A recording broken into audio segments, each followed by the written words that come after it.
ishirahamwe riharanira hagati y'akazi na muntu Human Rights Watch ryababajwe n'ijambo umunyamabanga mukuru w'umugambwe CNDD-FDD Reverien Ndikuriyo yashikirije ijambo ryo gushimagiza Adolphe Nshimirimana yahoze arongoye urwego rw'iperereza mu Burundi inyuma y'imyaka 7 agandaguwe. Human Rights Watch rikabona ko ijambo nk'iryo ritari kuvugwa na rya Adolphe Nshimirimana azwi kuba ari umuntu yabaye urangiranwa mu guhonyanga agateka kazina muntu mu Burundi. Iryo shirahamwe rikabona ko ivyo guteza imbere agateka kazina muntu mu Burundi biri kure nk'ukwezi. N'inkuru tubaza Eveline Mukeshimana. Iryo shirahamwe riharanira agateka kazina muntu rivuga ko ribabajwe no kubona umutegetsi wo hejuru umunyamabanga mukuru w'umugambwe CNDD-FDD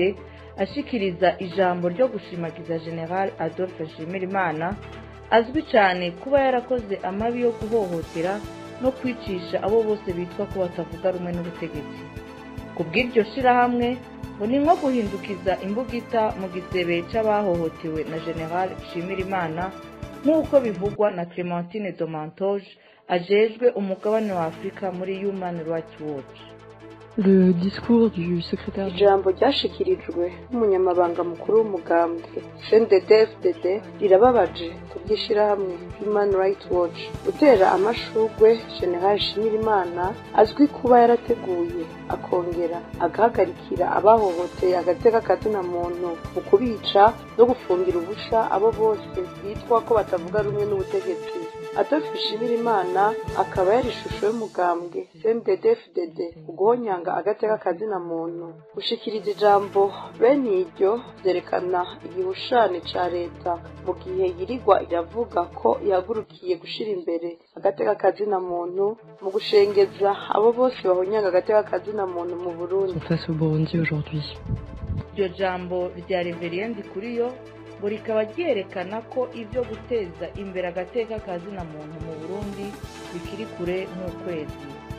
Les propos du secrétaire général du CNDD. Amajambo y'umunyamabanga mukuru w'umugambwe CNDD-FDD ku mashirahamwe aharanira agateka kazina muntu rateye agahinda nayo nyene. Ivyo vyerekana ko leta na CNDD-FDD atagaciro bariko baraha ibijanye no guteza imbere agateka kazina muntu mu gihugu muri kino gihe kageze aho umwasi ashaka. Ivyo vyibutsa ububisha n'ubunyamaswa n'ubu bugikorerwa abantu n'amashirahamwe aharanira agateka kazina muntu. Kuri izo mpamvu zose turateye akamo amakungu cane cane amashirahamwe mpuzamakungu kwamana naryo bagerageza kuganira na leta ku bijanye n'agateka kazina muntu kugira ngo kanagugwe mu Burundi. Ce genre de rhétorique incendiaire. Mwokwibuka ko Adolphe Nshimirimana azwi cyane kuba ari we yagize uruhara rukomeye cyane mu kurwanya imyerekano yo kwiyamamaza ikiringo ca gatatu ca Perezida Nkurunziza cyane cyane mu buraruko bw'igisagara ca Bujumbura. abababajwe n'ibiriko bishikira Karori s'abarundi gusa bari mu gihugu kuko n'abarundi bari mu mahanga abo bita aba diaspora begereye ubutegetsi bwa CNDD-FDD nabo nyene bakaba bagaragaza akababaro nk'uko bamwe bariye umutima babicishije muri groupe yabo ya WhatsApp bagaserura akari mu mutima. Twumvirize umwe muri bo mu kababaro kenshi ati naho bamwe muguma muhoze turakwiye gushigikira Karori. Ubwa mbere ngo mbanze mpoze mwene wacu Karori twaheruka kuganira duhuye mu nama ya diaspora aravyibuka kandi no kuganira ku kibazo c'umuntu bari batemaguye umuci bitoki tukiganira ko aravyibuka nawe nyene. Hanyuma je ndafise cyo novuga ko ibintu bya Karori kubyukuri nimba Karori yaranditse ikete akandika umushikiranganje asaba itongo hama bakarimuha bamaze kurimuha biciye mu mategeko no kuvuga ko yo kagombye kurikoresha mu kirongo bumvikanye. Je n'umuko ndavyumva yosubira ku mushikiranganje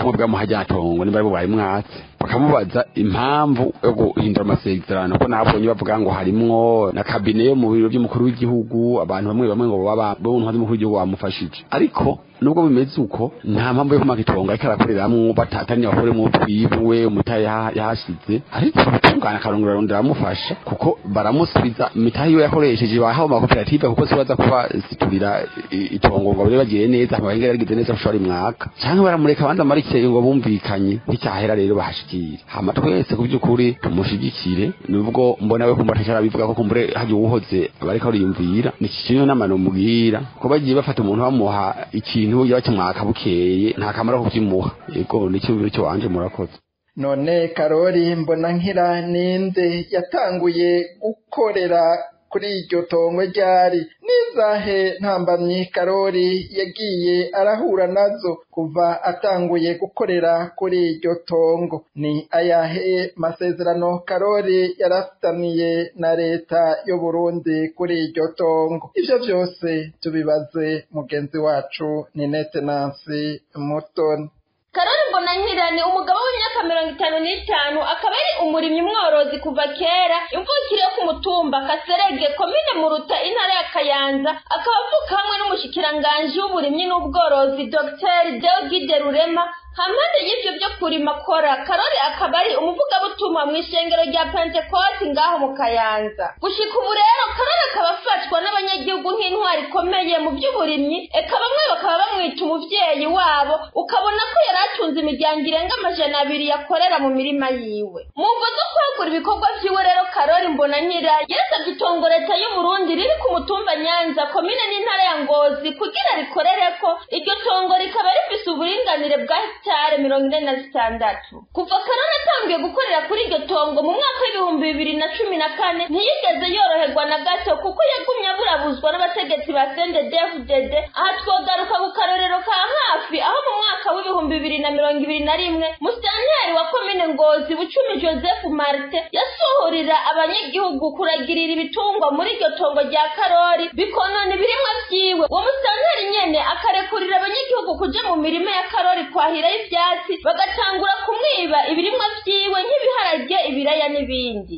Karori agize ngo aravuze akabaciye afatwa ku igenekerezo rya 26 Gitugutu ibihumbi 2021 arafungwa haciye iminsi 2 acare kugwa inyuma y'uko abanyagihugu bose bakomeye induru basabire kugwa ryiwe ivyo byose rero bikaba vyakorwa kugira Karori acike intege zo gukorera muri iryo tongo kuva ubwo abanyagihugu bakaba bagumye bibaza ikinyegeje inyuma y'iryo totezwa rya Karori bamwe bakaba bavuga ko gira ari uko uwo Karori adatanga ibiturire mu mugambwe CNDD-FDD ariko nk'uko mwamaze kuvyumva mu makuru imvo nyamukuru yo komora Karori muri iryo tongo akaba ari uko umugambwe CNDD-FDD wateguye kuhaha amakoperative asanzwe yegamiye uwo mugambwe kuko nk'uko makuru dufise bivuga kuva Karori ashikiye iryo tongo akaritegura neza rigatangura kuyagayaga abategetsi ba CNDD-FDD baci batangura kumira amate niko gutangura kwiyumvira imigambi yose bocamwe kugira bahamunyage ivyo rero bishikiye Karori naho bitaniye n'ubusuma korewe n'intwari ya CNDD-FDD kuko iyo ntwari irenze ku masezerano yari yagiranye na Karori ayo masezerano ari hagati ya Karori n'ubushikiranganje bw'uburimyi n'ubworozi mu gace gato kayo hakaba handitse ko iryo tongo rya hectare 46 Karori Mbonankira ariko arakoreramwo bishitse hakamuranira aca agabishwa n'ubwo bushikiranganje hama bibaye ngombwa ko abyirukananwamwo ariko agahabwa ikiringo c'umwaka umwe gusa ikiriko gitangaza abantu akaba ari uko Karori atigeze ananirwa no gukorera kuri iryo tongo eka n'ubwo bushikiranganje bukaba butarigera bumwandikira ikete na rimwe ryo kumugabisha muri amasezerano nyene hakaba handitswe ko leta iza iramuha ibiringo by'imyaka 5 ikiringo ca kabiri rero Karori akaba yari yagitanguye igenekerezo rya 11 Nyakangi 2020 yumvikana ko umwe munsi Karori yirukanwe muri iryo tongo asigaje imyaka 3 yose yo kuhakorera kuri ivyo byose rero abanyagihugu bakavuga ko cya kintu na kimwe intwaro y'umugambwe CNDD-FDD iri kuramarira igihugu cy'u Burundi kuri bo ngo Karori yari umuntu iyo leta yategerezwa gushigikira kuko ariko arateza imbere igihugu ngo sibo bazobona iyo ntwaro irabavuyeko kuko kuva ishitse ku butegetsi umunyagihugu muto atagahengwa arigera yironkana Ninete Nancy Mutoni nawe nyene tumushimire kuri iyo nkuru. Hama mu buhinga bw'ivyuma batumirira mate duca tubandanya n'ayandi inyuma y'akanya gato. Kawe radio haguruka